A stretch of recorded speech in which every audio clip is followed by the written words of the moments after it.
Hey everyone, welcome to another video. In today's video, I will show you how to fix the flashlight not working on your iPhone after the iOS 18 updated. So let's get started. There are two ways to turn on your flashlight. Press and hold the flashlight icon on your lock screen.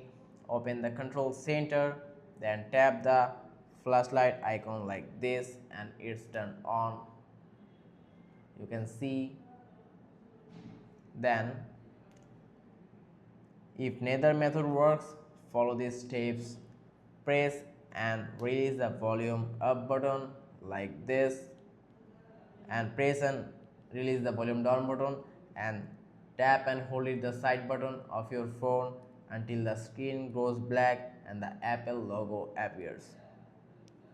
Okay, this forces restarts your phone, which can fix software issue. If your battery is below 20%, the flashlight may not work. Charge your phone and try again. Also go to settings for like this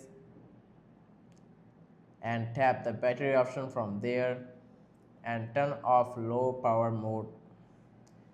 Then for reset all settings, go to the settings of your phone, tap the general option from there, scroll down and find the transfer or reset iPhone.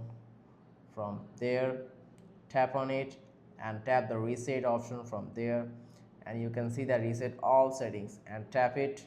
This won't delete any data but it resets settings like Wi-Fi, keyboard and home screen layout.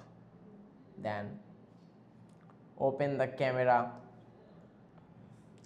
go to a dark room and try using the flash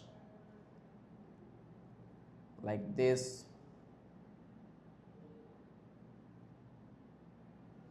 Okay, then if it turns on, your flashlight issue may not work, be a software glitch that just go fixed. And next is go to the settings, tap on the general option, then tap on the software update. If an update is available, install it. Apple often fixes bugs in new updates. Hopefully one of these steps helped fix your flashlight. If it worked, leave a like and subscribe for more iPhone tips and tricks. See you next time.